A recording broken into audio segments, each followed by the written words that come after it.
اعوذ باللہ من الشیطان الرجیم، بسم اللہ الرحمن الرحیم۔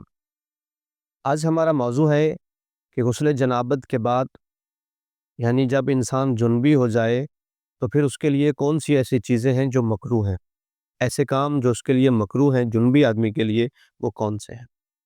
سب سے پہلے کھانا اور پینا۔ کھانا اور پینا مکروہ ہے، ہاں اگر ہاتھ دھو کے آپ کھانا کھائیں، ہاتھ دھو کر اگر آپ پانی پئیں تو پھر کھانا پینا مکروہ نہیں ہے۔ یہ تب مکروہ ہے جب آپ ہاتھ نہیں دھوئیں گے۔ اگر ہاتھ دھو کے آپ کھاتے پیتے ہیں تو پھر مکروہ نہیں ہے۔ 7 آیات سے زیادہ قرآن کا پڑھنا۔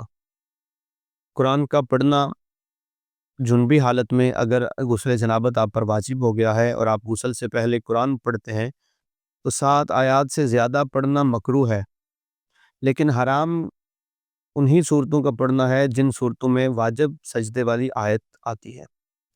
تو ان صورتوں کے علاوہ باقی جو قرآن ہے وہ اگر آپ 7 آیات سے زیادہ پڑھ رہے ہیں تو یہ آپ کے لیے مکروہ ہے۔ بدن کا حصہ قرآن کی جلد سے مس کرنا، جیسے ہم نے حرام چیزوں والی ویڈیو میں بتایا کہ وہ چیزیں جو جنبی آدمی کے لیے حرام ہیں، تو ہم نے بتایا کہ قرآن کو مس کرنا حرام ہے جنبی آدمی کے لیے۔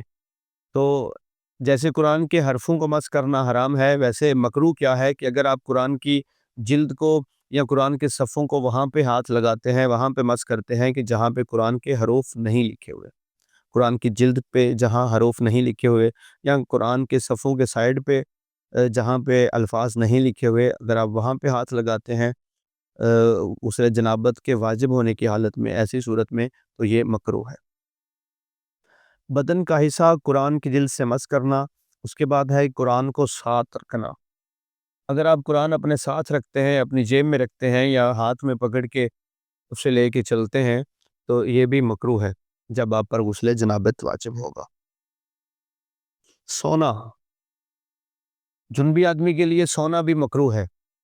کوشش کرے کہ غسل کر کے سوئے، اور اگر سو بھی جائے غسل کے بغیر تو یہ حرام نہیں ہے لیکن مکروہ ہے۔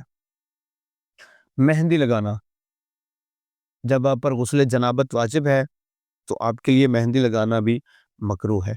کچھ لوگ کہتے ہیں جی مہندی لگانا حرام ہے، تو حرام میں یہ شامل نہیں، یہ مکروہات میں شامل ہے۔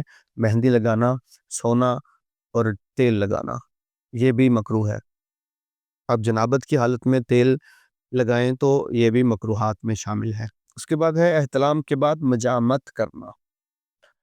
احتلام جب انسان کو ہو جائے، جب انسان کو سوتے ہوئے کوئی ایسا معاملہ ہو جائے، انسان کو احتلام ہو جائے، تو وہ جب اٹھے گا تو پھر اس پر غسل جنابت واجب ہوگا۔